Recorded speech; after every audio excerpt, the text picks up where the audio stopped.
Formation of a covalent bond. So, most atoms have lower potential energy when they are bonded to other atoms than they have as they are independent particles. The figure below shows potential energy changes during the formation of a hydrogen-hydrogen bond.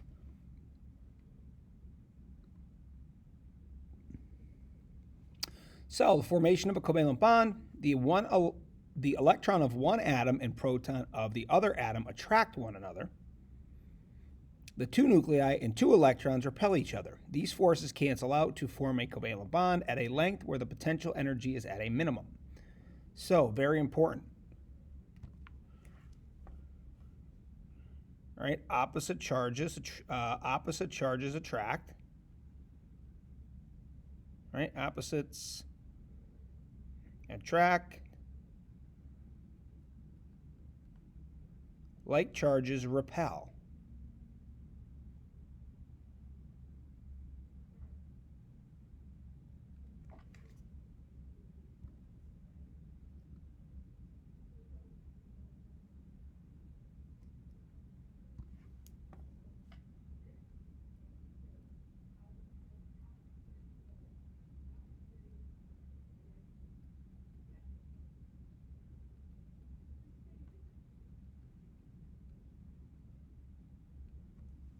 Erase that. Sorry about that.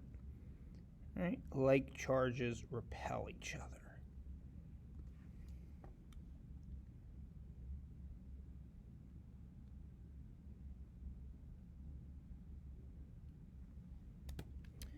Okay. So now, characteristics of the covalent bond. In covalent bonds, electron sharing usually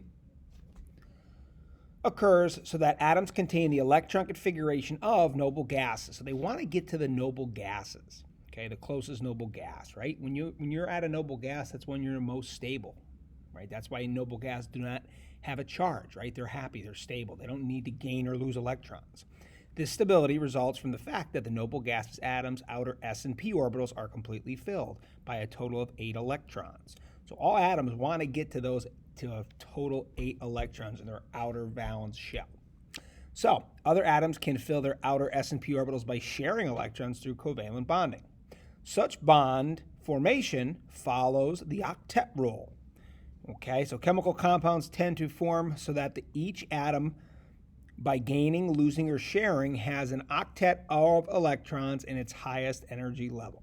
So, there's a couple exceptions to the octet rule that we'll see. Hydrogen can only have 2 electrons around it. Boron can only have 6. Beryllium can only have 4.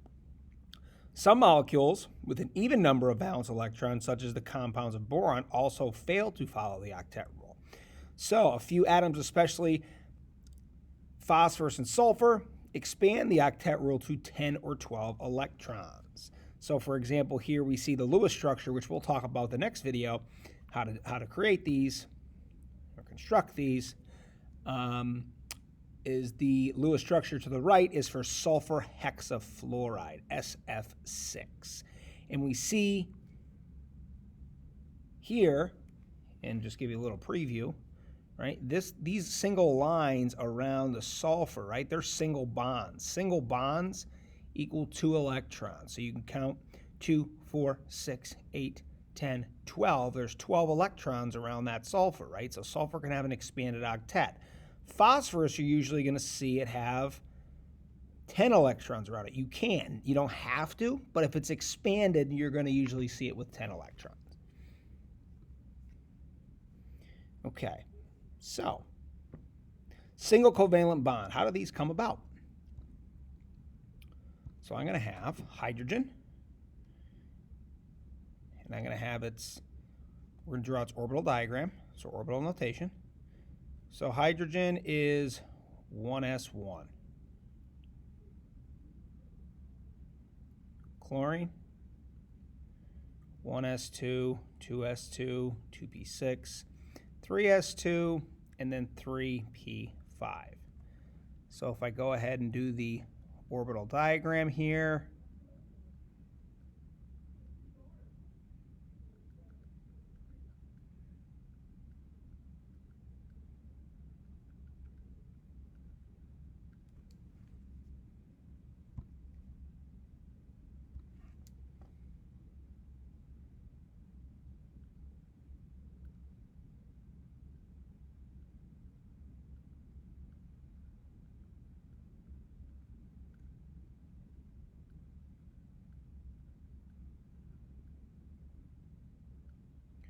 Okay, so if we look at this, we'll see we're going to share this one pair of electrons, okay? Because they're both hydrogen and chlorine by themselves are not stable. Stable atoms. Hydrogen wants to lose one electron and chlorine wants to gain one, right? So we're going to share one pair of electrons, right? One pair of electrons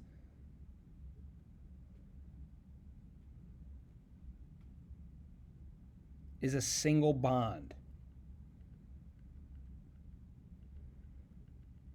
Okay, and that single bond is equal to 2 electrons. So if we would write this out with the bond in between the hydrogen and the chlorine, it'll be hydrogen with our single bond and then chlorine, right? We're sharing one pair of electrons. Now I'm going to erase this. Now, double bonds. Double covalent bond. 2 pairs of electrons are being shared. We'll use oxygen. Oxygen plus oxygen will give us O2. So I'll put it up here just to save for some extra room. So we have 1s2, 2s2, 2p4. We're going to have that twice because we have 2 oxygen molecules.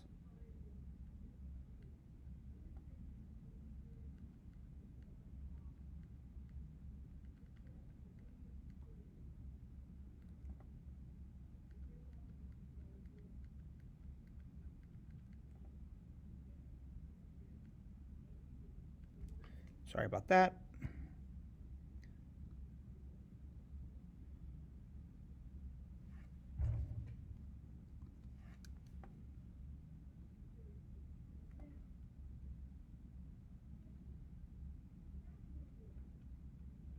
Okay, so we'll put our arrows in here.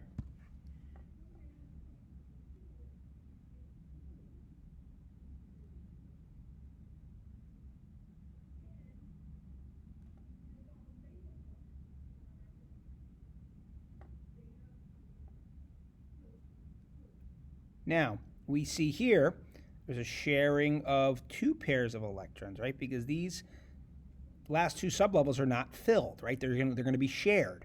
Okay, so remember, double covalent bond, sharing of 2 pairs of electrons. So 2 pairs of electrons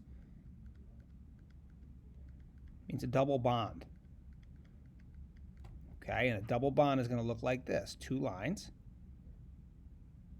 And a double bond is equal to 4 electrons, right? Each line is 2 electrons, so 2, 4. And it would look like oxygen, double bond, oxygen. And now the last type of bond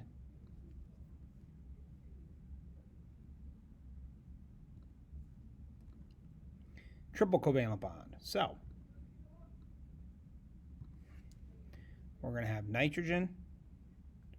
So we'll have 1s2, 2s2, 2p3. And nitrogen again.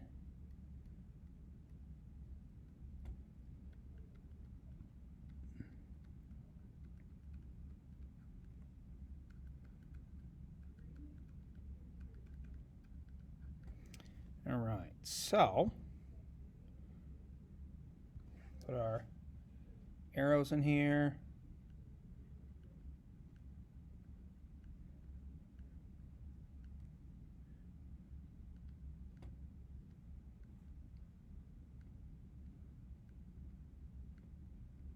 So we see here we have 3 unfilled sublevels, so we're going to share 3 pairs of electrons.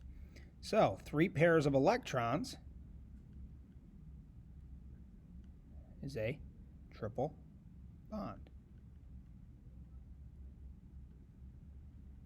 Triple bond will be 3 lines, 2, 4, 6, so we'll have 6 electrons. Now, if we want to put these nitrogen molecules between a bond, it will be N, triple bond, N. And now the last part of this video is called electron dot. It says electron dot notation. You'll hear me say electron dot structure. Okay, it's to keep track of valence electrons for your atoms. So the best way to get good at this is practice. So that's what we're going to do right now. Okay, so first thing we need to do is we need to write down the symbol of the element given. So we have hydrogen, so we know we have H. Now, electron dot notation, we're going to use dots to show how many valence electrons our atom has. So hydrogen is in group 1, so it has 1 valence electron. So we're going to put 1 dot up top here. And when we put multiple dots around, we're going to go in a clockwise direction. Okay, so nitrogen, N. Now nitrogen's in group 5. So it's going to have 5 valence electrons, so it's going to look like this. 1, 2, 3, 4, 5.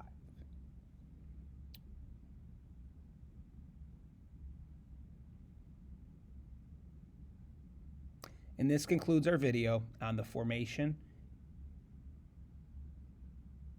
and characteristics of covalent bonds.